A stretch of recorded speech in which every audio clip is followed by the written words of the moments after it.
Le web, c'est une mine d'or de données. Mais comment on fait pour les récupérer? Eh bien, aujourd'hui, on va décortiquer ensemble cette technique un peu secrète qui fait tourner une bonne partie du web moderne, le web scrapping. C'est une question qu'on s'est tous déjà posée, non? Comment ces sites font-ils pour rassembler des milliers d'infos depuis des dizaines de sources différentes, et tout ça presque instantanément? Et la bonne nouvelle dans tout ça, c'est que non, ce n'est pas de la sorcellerie, c'est une compétence qui est en fait super accessible. On va voir ensemble comment ça marche, vraiment pas à pas. Ok, pour bien piger le truc, on va imaginer une petite équipe de 2 experts. C'est une analogie est toute simple, mais on va voir elle est hyper efficace pour bien retenir les 2 outils principaux. Alors, d'un côté, on a Request. Lui, c'est notre téléphone. Son boulot, c'est simple. Il appelle le site web et il demande poliment « Salut, je pourrais avoir le code HTML de la page, s'il vous plaît ». Et de l'autre côté, on a Beautiful Soup. Ça, c'est notre bibliothécaire super calé. On lui file le code HTML brut et lui, il sait exactement comment le déchiffrer et surtout comment y trouver l'info précise qu'on cherche. L'un passe le coup de fil, l'autre fait l'analyse. C'est ce duo de choc qui fait tout le boulot. Bon, maintenant qu'on a les acteurs en place, passons à l'action. Comment ça se passe concrètement?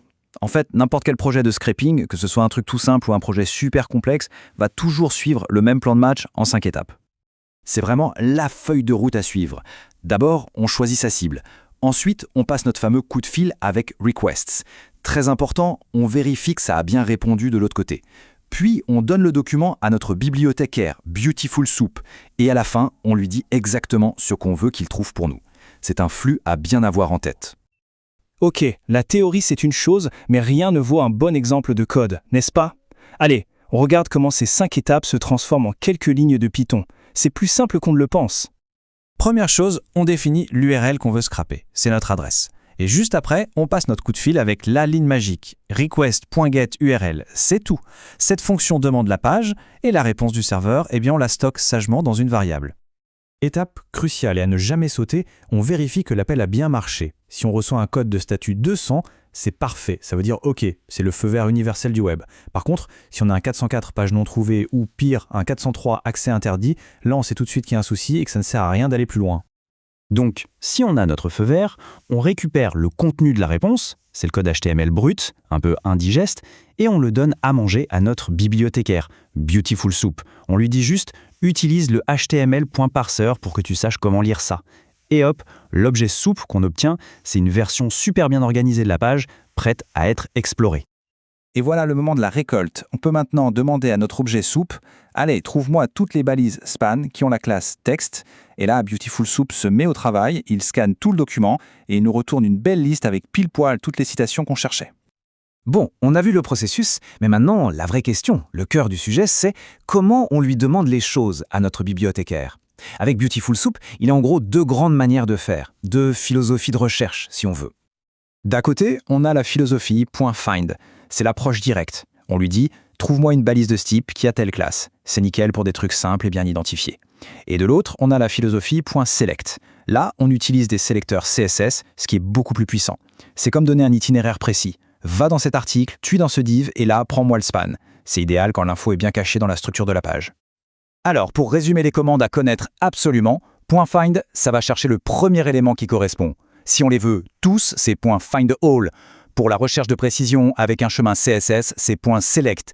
Une fois qu'on a notre élément, .getText permet de virer toutes les balises HTML et de ne garder que le texte. Et enfin, pour choper la valeur d'un attribut comme l'URL dans un lien, on utilise la syntaxe avec les crochets. C'est tout ce qu'il faut pour démarrer.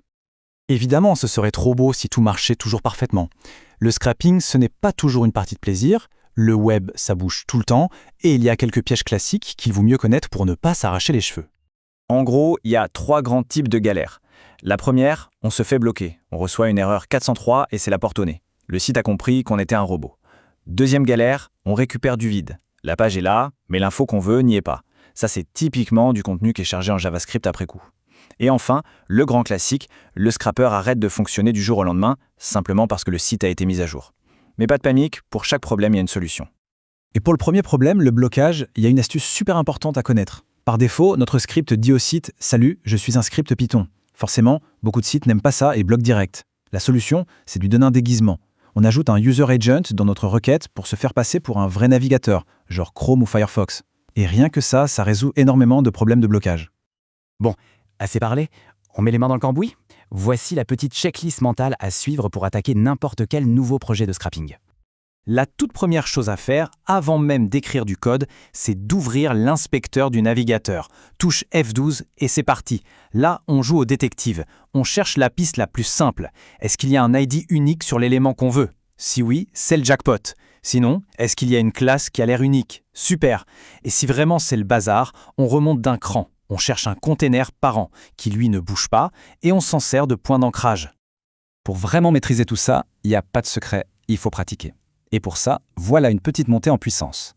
Niveau 1, on essaye de récupérer une seule info, genre tous les noms d'auteurs sur une page. Niveau 2, on passe à la vitesse supérieure et on récupère plusieurs infos pour chaque citation. L'auteur, la citation, les tags. Niveau 3, on se lance sur un site un peu plus coriace, comme un site e-commerce d'exemple. Et enfin, au niveau 4, on apprend à bien organiser tout ça dans une structure propre pour pouvoir l'utiliser après. Mais s'il ne fallait retenir qu'une seule et unique règle, la règle d'or, ce serait celle-là. Toujours, mais alors toujours, commencer par inspecter la page. L'inspecteur du navigateur, c'est le meilleur allié. Il faut prendre le temps de bien comprendre comment la page est construite avant de se jeter sur le code. C'est un gain de temps énorme et ça évite tellement de prises de tête. Au final, le web, c'est une mine d'or de données qui sont là, publiques. Les prix des produits, les avis des clients, des articles de recherche, des annonces immobilières. La liste est infinie. Avec les outils qu'on vient de voir, toute cette information est maintenant à portée de main. Alors, la vraie question qui se pose, c'est quelles sont les premières données qui vont être débloquées?